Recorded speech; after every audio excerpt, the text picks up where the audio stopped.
Strap in for a roller coaster ride where curiosity, humor, laughter, and the odd case of wisdom is applied to understanding the adventure of life. Welcome to the Rawle and James Show, the power of coaching, guided by two knuckleheads who invite you to sit in the front car with them on this ride. Trust us, it's not as serious as it sounds. And high fives are included. How you doing, man? What's going on? I'm doing very raw today. Very raw. That's interesting. Well, the day's been off to a great start. Great morning of exercise. And then we spent like the last hour and a half really holding ourselves to building commitments around what we're going to do. And I think this week has been, I use the word enlightening. I usually strip that word even out of our writing, is we've realized we were overthinking and trying to get too smart with a lot of the stuff we were doing and put way too much on our plates. Yeah. And none of it was like, why are we doing this? Well, why? And it wasn't really producing the results we wanted. And if we're being honest, though, I think this is the big honesty that we both held ourselves accountable for, is were we really putting the effort in to make that many moving pieces successful? Yeah. We weren't. And then life threw us some things in our personal lives, and all it always does. But yeah, at the end of the day, I just don't think whether we had clarity on what we wanted to do or whether we were playing small, whatever it wasn't working. No, not the way we wanted it. And it's not that it just wasn't working. It wasn't feeling right. That's why today's show, when you're talking about the art of reevaluating, it's not so much reevaluating the path, it's reevaluating the practice and what we're doing. My attitude of the path is, from the moment I escape the wound, I've been on the, and even before we came out of the wound, from the moment the sperm and the egg touched, you were on a path. You were immediately on the path. I was on the path, and the path consists of good, bad, ugly, and beautiful. But when bad and ugly comes up, we're always, we need to reevaluate the path. No, the path is set. Yeah. What you have to evaluate is what you're doing. Is it producing the results you want?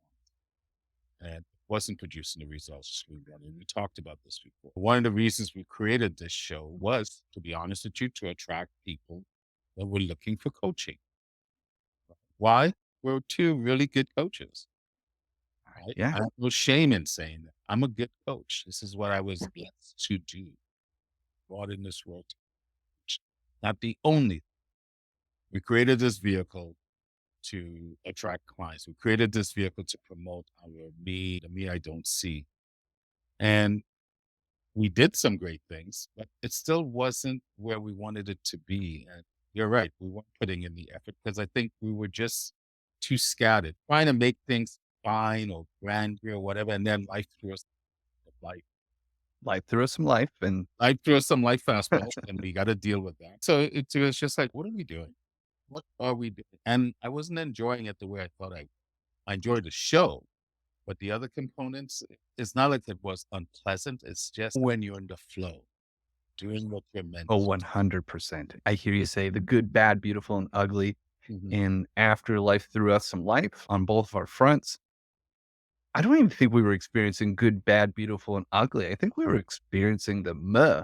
Yeah. And we're like, what's going on here? Yeah. And feeling the meh is actually super fucking important. I think acknowledging the meh of our lives is powerful, because I'm in the no person's land. Like, we're in the gap between the good, beautiful, and ugly, going, shit, we don't really feel anything about this stuff. And it's not like, and I don't mean that from a coaching like from working with our clients, like Rawle says, we've had some incredible successes. It's like the delivery and the methods we were trying to put into doing that was the and it wasn't resonating. We're like, oh, this is what other people are doing. Maybe we should be doing this.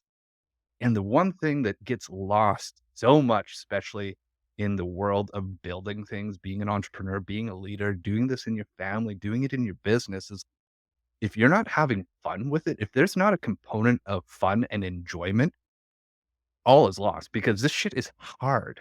Doing personal leadership in your life, in your business, and growing things is hard. And if you can't have fun with it, you're not going to really, it's going to be a challenge to come back to it again, and again, and It's gonna be again. a challenge or you'll do it, but you'll do it with a lot of animosity and so forth. And not one time did we get to that point. I did not ever not love the show.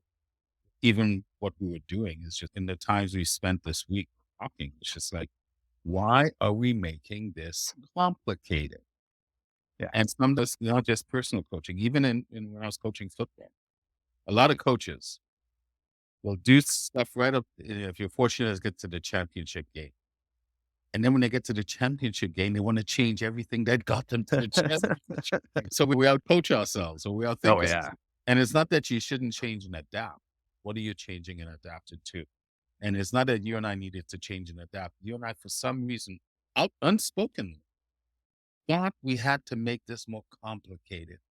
Building the me I don't see, and what are we putting into it? And we need to put this in. We need no, that's not what we do. No. We will do it. What we do is really outlining how we do it and holding ourselves accountable and holding our clients accountable. When I was putting you through your coaching stuff, it's not like I had a bunch of workshops and stuff set up and go, okay, Gene, this is what you have to do. Yeah. Trusted the moment. I trusted you knew what you needed to work on. My job was to sometimes pull it out of you. You had to get it out of you, Oh, yes. right? Yeah. And being able to, the funny thing about the me that I don't see title is like, we weren't seeing ourselves Yeah. in that. The me's that we didn't see going into it. Did we build a cool assessment tool? We didn't have a cool assessment tool before. We do now. Like it's You a know, great tool. Like, and we've used it, and people have gone through it and have gotten really great insights yeah. into themselves from their loved ones and from their connections. We didn't have. I'm excited about that. But that's the tool we're going to use. Yeah, it's It's not, one of the many tools that we continue now to use in our practice, and but it's in funny, these. we built it Yeah, and then we're almost ready to shelf it. yeah, Like, okay, what next? No, that's it. that was We it. just need to use that. Yeah, We're the ones that are going to look, everyone knows what's blocking them. Do they have the courage to admit it? That's a different story. And so yeah, that was a great blessing that came out of that. yeah. We created a tool that we didn't, that really is of value. We just now need to use it. We don't need to change it. If it does need to be tidied here and there, we'll do that. It'll evolve over time, and I think that was a word that came out of our conversations this week is like this evolution. It's like we had to start somewhere, Yeah. and because if we don't have a start, then we never have the improved component. We had the new, we nailed the new, Yeah. and now we're continuing to improve and asking ourselves, what does it mean to be in this and building, peel back together and what we're going to be launching and how we're going to continue to use this podcast and refine it over. I'm hoping we get to do this for years to come, but I'm happy to be on episode 16 of this show with Well, you. yeah, Just today in this moment, we get to meet each other right here. But what will happen next? And how do we want to be in the next? And I think that's that place that we've really started to bring some awareness back into it. Is like you can do all the things, but if you aren't finding the good, the bad, the beautiful, and ugly, take that as your indications. Am I in the muck? Because well, we've got too much value to stay in the muck. we were in the muck, and you're not supposed to stay in the muck. Experience it, but then you work your way through it. And Yeah. us working the way through it, we realized we're not going to play small. We don't keep it simple, stupid, Yeah. right? And trust our experience, trust what we know, trust the training that we've gone through, trust the life experiences that we have. The role of a coach, when I think of a coach, and it's not whether you're working with people, coaching them in life or whatever, or even if you're running a team, it's all the same thing. And the job of a coach is to have that vision, set the vision, but then have a plan and how you're going to do it. We've got all those things. Oh, yeah. We just now need to do it, implement it, and stop overthinking it. Stop looking for reasons to block ourselves. 'Cause that's what it always comes down to. Why are you blocking yourself? Eh, Roadblocks show up all the time, but yeah. roadblocks show up not to keep other people out, to Well, show you how badly do you want what you say. but I hear you saying this, Rawl, and I've got like our new marketing piece for Feel Back up on my other screen here. And you more or less paraphrased our subline is like, start turning obstacles into stepping stones for the life lived to its fullest. Is like, we are literally in it with you on our own journeys, showing that it is our conversation today is to show that it's okay to go, shit, we're in the muck. Oh, okay, we got to get back up onto these stepping stones. And part of turning them into stepping stones is the movement on them. Because if you stay on one too long, you're going to fall off and you're going to hit the water again. And it's not going to be fun because then you got to pull yourself back up and exert the energy to get the momentum built to stay Mhm. back up on those stepping stones. And but to me, this is all part of the stepping stone. One of the Oh, reasons we have 100%. this is our show of transparency where we are. We put it out to the me I don't see, and it's okay. What's going on with it? This is what's been going on. Yeah. And instead of saying, "Oh, we just want to be transparent and accountable," this is us showing you. We just Yeah. came off of a call where we spent time in setting our weeks on what we want to do for this next month. We set a target goal of what we want for this company, of what Gene and I both want. And we redefine the simplicity of what we are.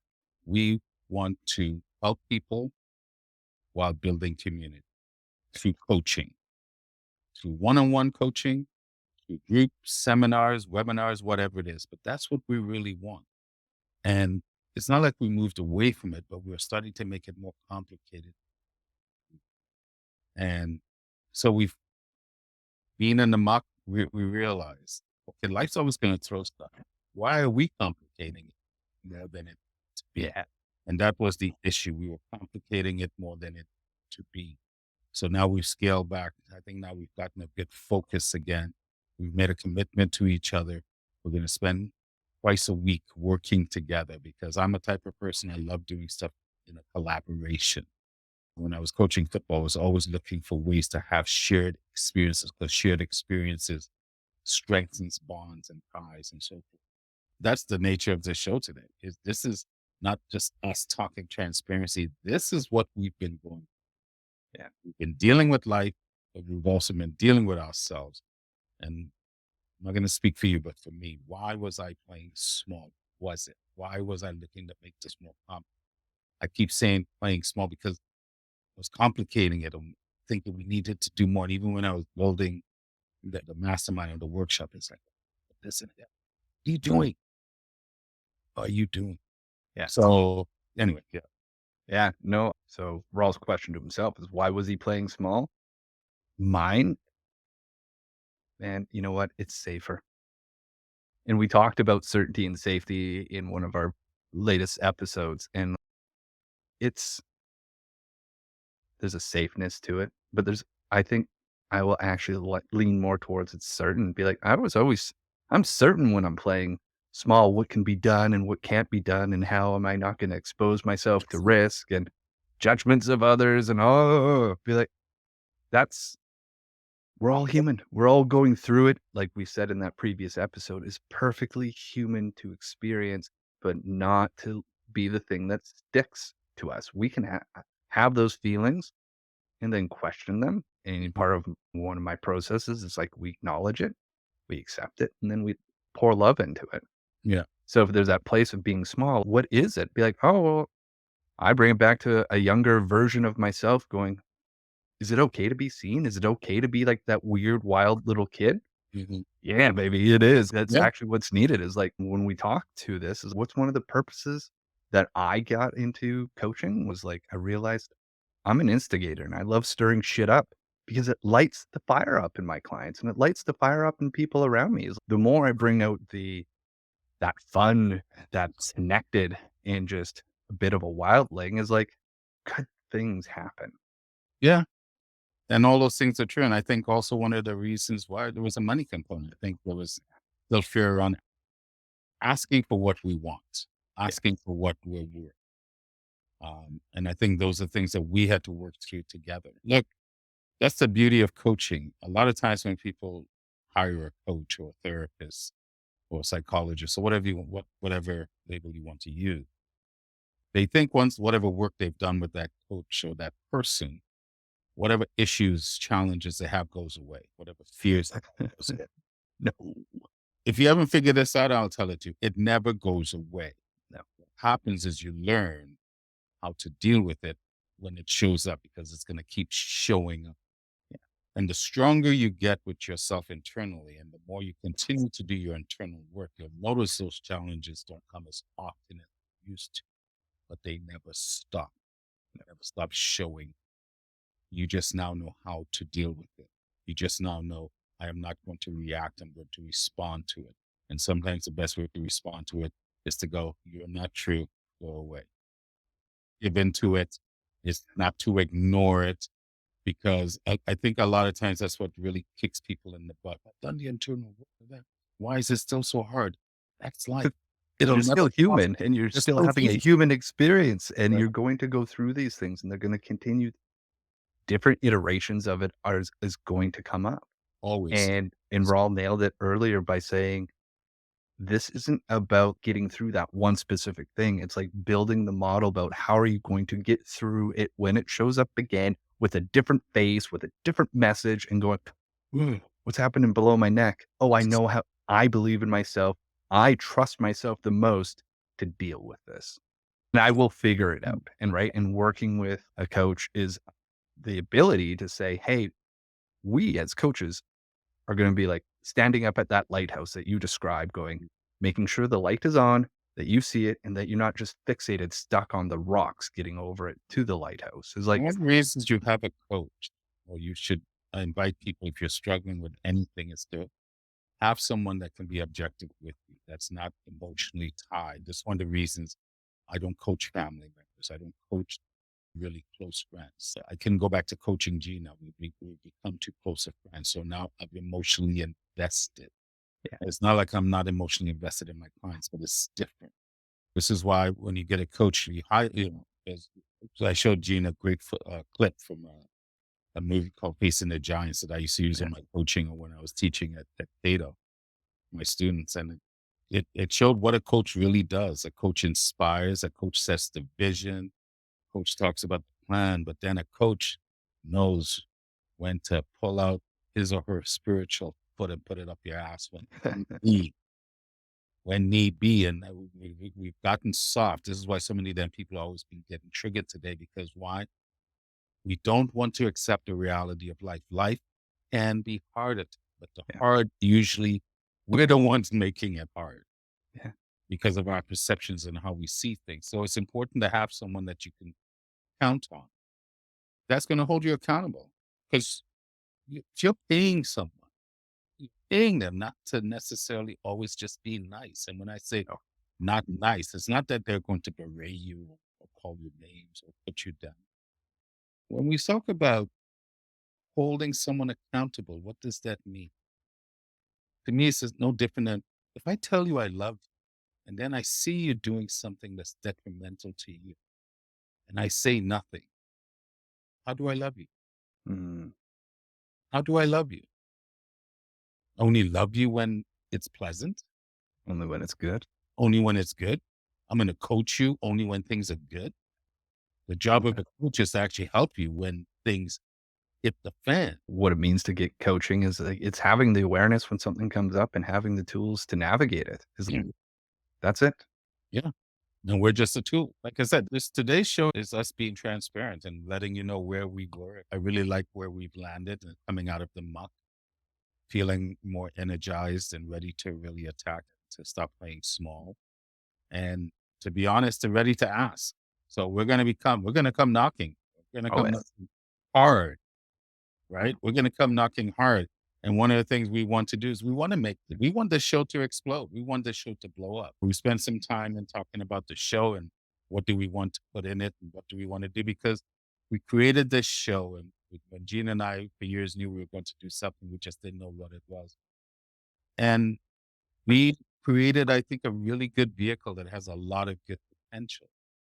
And yeah, we're two knuckleheads talking, but we can't do this without people like Neil. So we're going to call on our people in our village to support this. If you value what we do and you really do value it, then we're going to ask you to support it with tuning in, with watching, with clicking to like it and to subscribe to our YouTube channel to help Peel Back become the organization we want it to so we can truly help people building community while coaching. Yeah. And in particularly in the madness of the world right now and the stuff that's to come, we have a lot of harshness to come from an economic standpoint, also from a social standpoint. This is the time for people. I always say in these types of really hard, challenging times, these times of discomfort, this is the time when you should engage, get your house in order, figure out what it is that you're holding on to that's stopping you. What are the roadblocks that you are putting up or the life is putting up that's stopping you? Because as I said before, it's not there to stop you. It's actually there to show you how badly do you that you say, Yeah. how It's a badly do you want checkpoint. It's a how checkpoint. it is a check. It's like the troll standing in front of the bridge going, "You gotta pay the toll if you wanna go across here."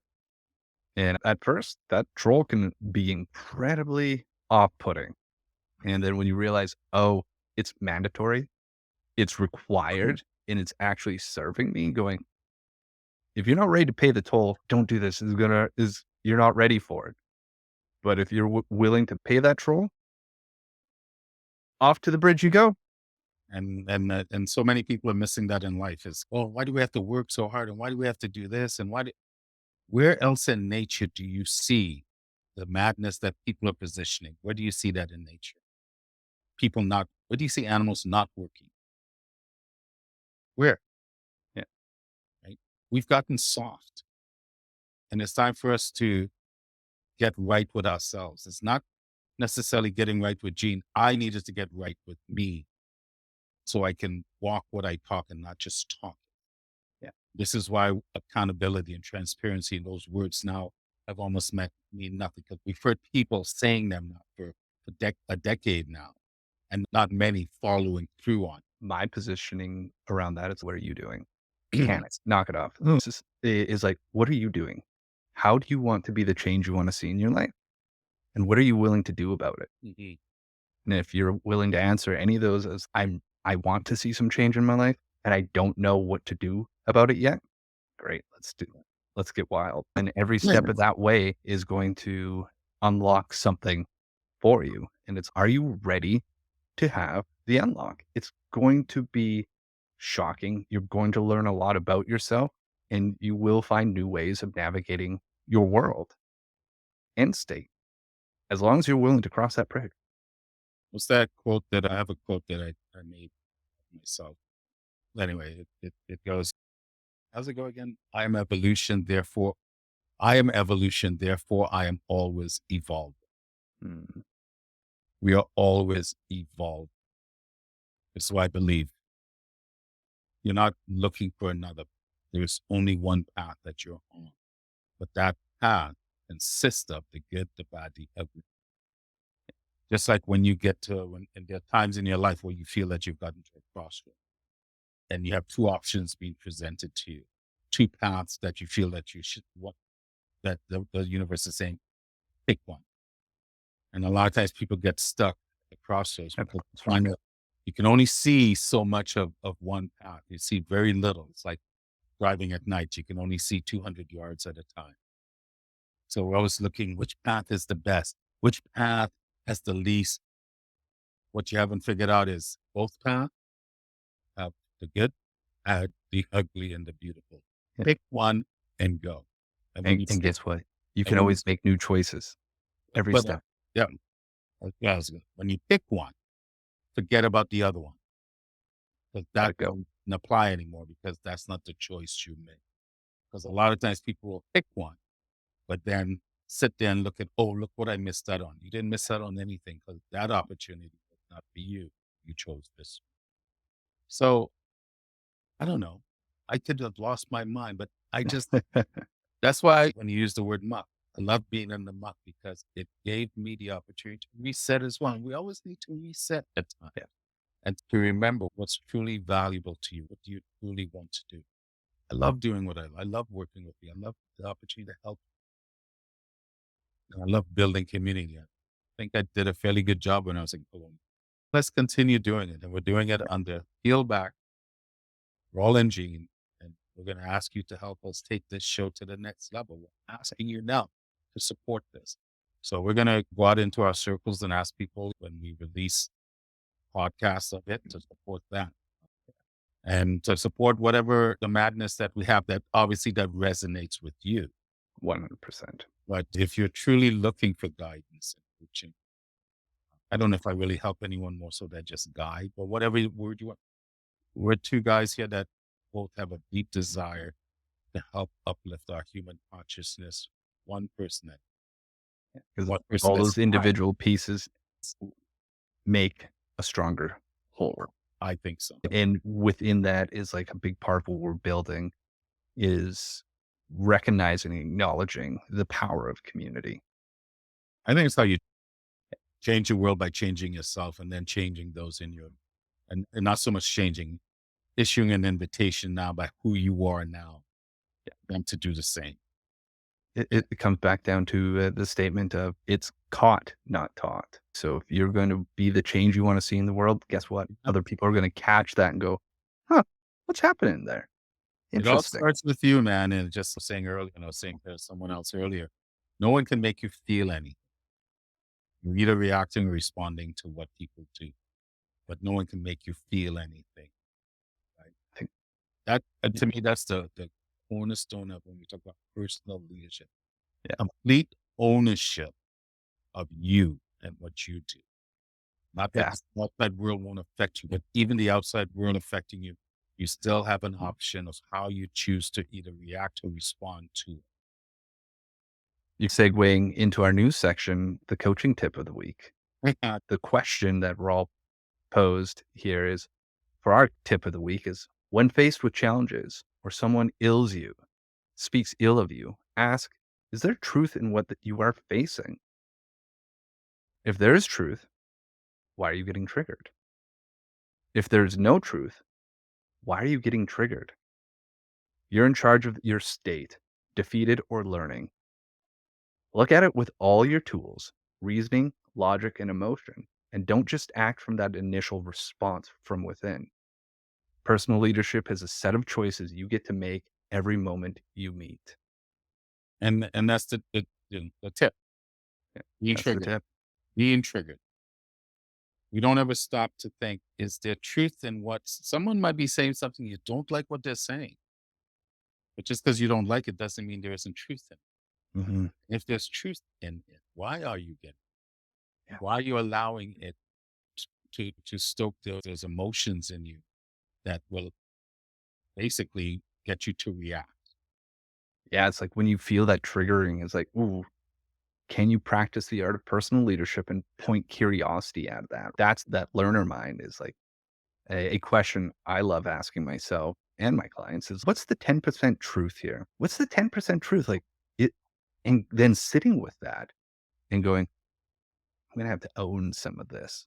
Yeah. Maybe what they said or what you've experienced is not your fault, but like handling it and learning to navigate it, that's your responsibility. And it always And is.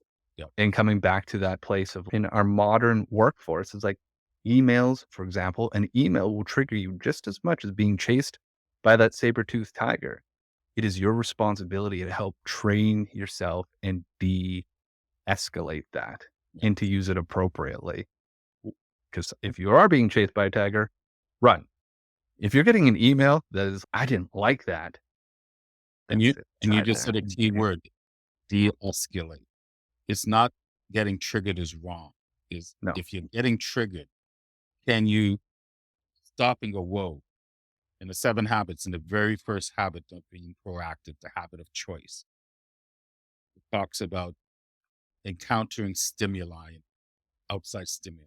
Every stimuli, every event requires something from you. So when something happens, do you have the ability to go, whoa, why is this happening? Why did I create this? What am I?